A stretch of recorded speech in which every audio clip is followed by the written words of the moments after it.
I don't have any regrets at this point in my life because I've always been a believer that the person you are today is forged by your past experiences. And I don't regret who I am today, so regretting those past experiences seems like a waste of time and energy. But when I think about individual things I could have done differently, I always come back to one thing. I always did what I had to do, not what would have made me happy, in a professional sense. And that's part of what this whole life change has been about for me. At some point you wake up in the morning and realize that you're not doing what you were meant to do. So then the question becomes, what would make me happy?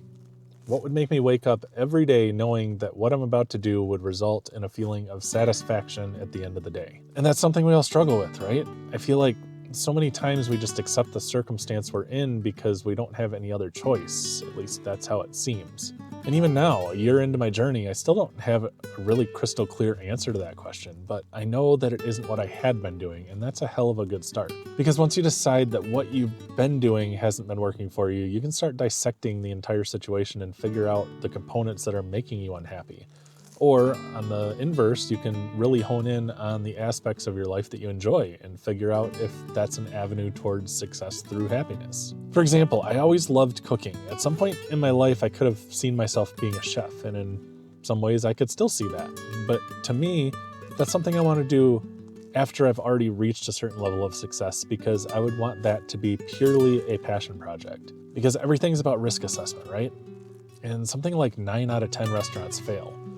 I think with the motivation and determination that I have these days, I could absolutely pull it off, but more than my love of cooking, I want a venture that's going to be hands-off for the most part once I put the initial work in to get it going. And it all comes back to freedom for me. You've heard me talk about it before if you watch my videos, but this is kind of a glimpse of what I mean.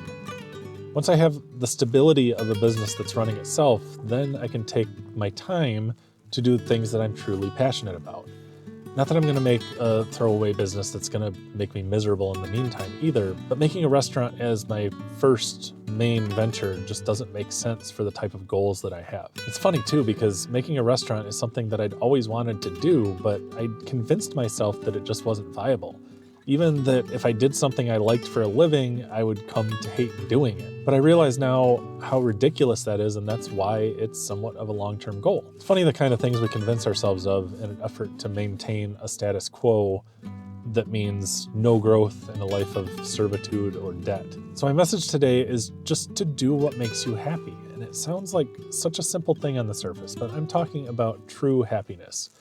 Not dopamine hits, not fleeting, not destructive, but lifelong, meaningful, rock-solid satisfaction with the choices that you make. If you're in the US, you know the words. It's in our Declaration of Independence. Life, liberty, pursuit of happiness. But that isn't just for us. That just means that our founding fathers recognized what human beings desire on a base level and fought so that I could pursue that right unimpeded by government. But it applies to you too.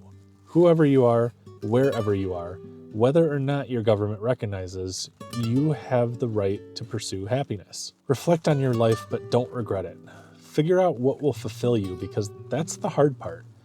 Taking the leap of faith is easy once you've decided that something needs to change, because you know that you're not going to let yourself down. Thanks so much for hanging out today. I truly do appreciate it. Please do me a favor, hit the like and subscribe buttons. It really does mean the world to me and helps let the algorithm know that this video is worth the next person's attention. Until next time, take care.